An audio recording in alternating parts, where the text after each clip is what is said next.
Idioms are so important to the native English language, and we're going to talk about 5 idioms that can help you to sound more native. Beggars can't be choosers. Well, I don't know if you'll use this a lot in direction to people, but it means people who don't have a lot of choices should learn to be content. If you don't have a lot of choices, you should learn to be content.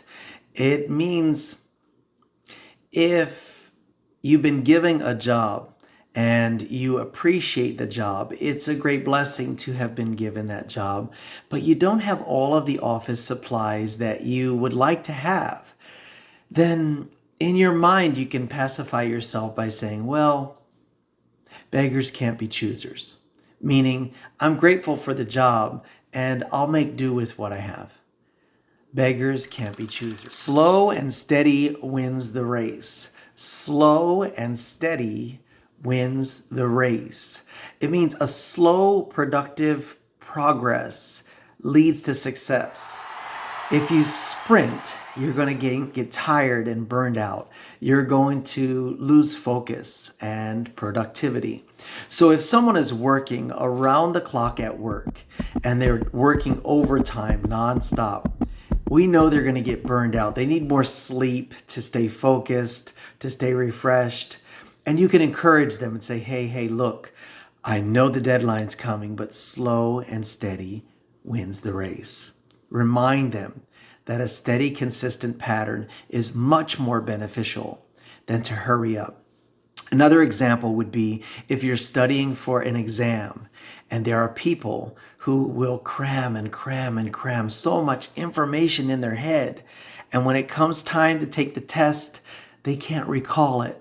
They've got too much to sort through, or they didn't get adequate sleep, or they didn't do it over a long period of time.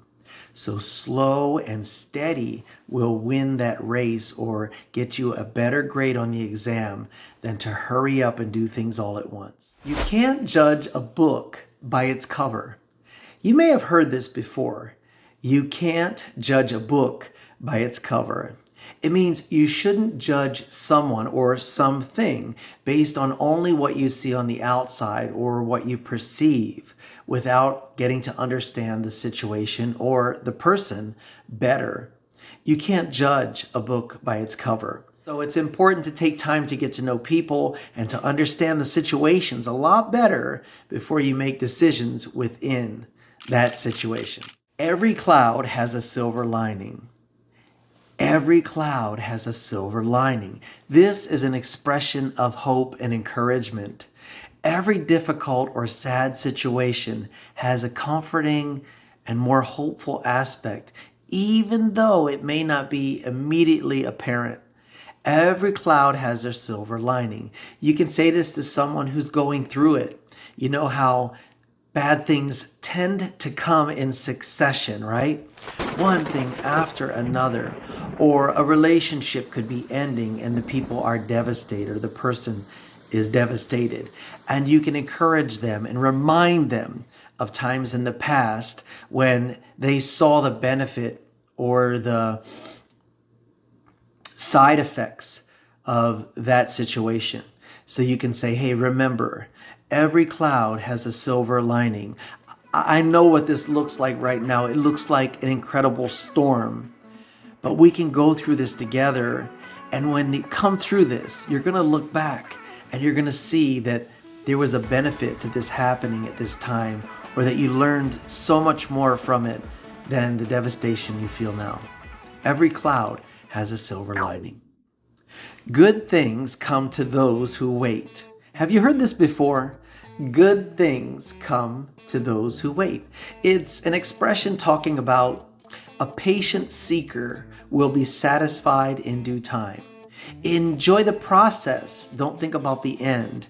Definitely don't live for tomorrow. Live today, right? And so good things come to those who wait is an expression to encourage you to be patient, to stop and smell the roses would be another expression in the middle of this idiom. Be patient and wait. Because if you are hasty, there's another expression, haste makes waste. So to do something compulsively or with urgency without warrant is usually a waste of time and energy. So good things come to those who wait. This has been Taliko Vima English, bringing you through the final steps of fluency. Hey, remember to like, subscribe, share, all of that. If this information is helpful to you, click, click, click. Help us out, and we'll see you next time.